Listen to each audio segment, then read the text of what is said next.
PKS memang tebal muka. Setelah menemui jalan buntu karena masing-masing partai ngotot mau mengajukan kader sebagai wakilnya Anies, sekarang koalisi perubahan mau dilebarkan. Target pertamanya adalah Golkar.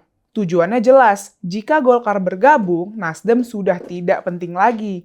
Anies bisa diboyong karena Golkar adalah partai yang mapan. Selama ini Golkar dikenal sebagai partai yang paling stabil. Siapapun penguasanya, Golkar akan ada di dalam barisan. Oleh sebab itu, perolehan suara Golkar juga terus terjaga. Jikapun pernah ada pasang surut, itu karena Soeharto jatuh. Setelah itu, Golkar terus saja menempatkan partai besar yang sangat diperhitungkan oleh partai lain. Tawaran PKS agar Golkar masuk ke dalam koalisi perubahan ditolak mentah-mentah. Memang tak tahu diri PKS ini. Bukankah Golkar sudah membentuk koalisi Indonesia Bersatu?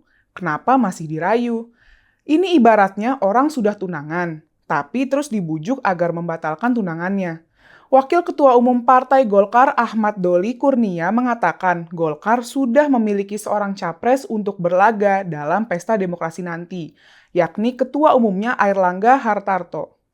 Hal itu berarti PKS sengaja menganggap Anies jauh lebih layak dicapreskan daripada Airlangga. Makanya, sudah tahu Golkar mencalonkan ketuanya, tapi masih juga dipepet agar mendukung Anies.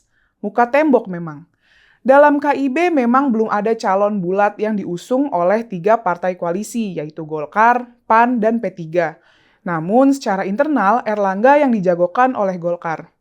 Karena komunikasi dengan partai lain masih berjalan, maka Golkar tidak tergesa-gesa seperti Nasdem. Setelah mendeklarasikan Anies, malah bingung mau milih calon wakilnya. Itu karena mereka belum membangun komunikasi yang baik sebelumnya.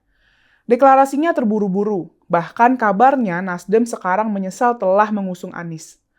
Koalisi perubahan sepertinya sedang terancam bubar, makanya PKS sudah sedia payung sebelum hujan. PKS ini paling rentan kabur duluan, bisa merapat ke Gerindra, PKB, atau masuk ke kelompok KIB. Karena PKS ini sudah puasa terlalu lama, logistik mereka mulai menipis. Sekarang ini mereka hanya bergantung dari iuran anggotanya yang militan. Tapi itu tentu tidak cukup untuk menggerakkan mesin partai yang sangat besar. Manuver PKS yang mencoba melobi Golkar menunjukkan bahwa partai ini rela melakukan apapun agar bisa kembali masuk ke dalam gerbong kekuasaan. Sayangnya, upaya itu telah melangkahi kehormatan Golkar sebagai partai yang mapan. Pemilu 2024 bukan hanya soal memenangkan seorang kandidat presiden, tapi juga pertarungan 2 kelompok yang berseberangan. Kelompok agama Puritan yang dikomandoi oleh PKS berhadapan dengan kelompok nasionalis yang dikomandoi PDIP. Jika PDIP sampai salah memilih calon, maka kesempatan itu akan digunakan oleh PKS untuk merombak tatanan politik seperti ketika SBY berkuasa. PKS yang ada di dalam kabinet berhasil mengokohkan jaringan kemana-mana. Selain itu, anasir jahat lain seperti HTI juga ikut tumbuh subur. Meskipun secara politik mereka berbeda, namun pendekatan dan cita-cita mereka sama. Inilah yang mesti menjadi perhatian segenap masyarakat Indonesia.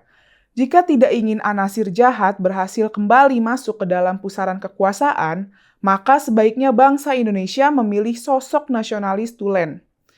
Ia yang memiliki wawasan dan sikap kebangsaan yang jelas. Jangan sampai terkecoh oleh sosok nasionalis palsu dan karbitan, yang sering menggunakan politik identitas untuk berkuasa, yang rela melakukan apapun termasuk berkawan dengan FPI dan HTI demi mendapatkan dukungan. Teori sederhananya akan tetap sama, di mana PKS berada, pilihlah lawannya.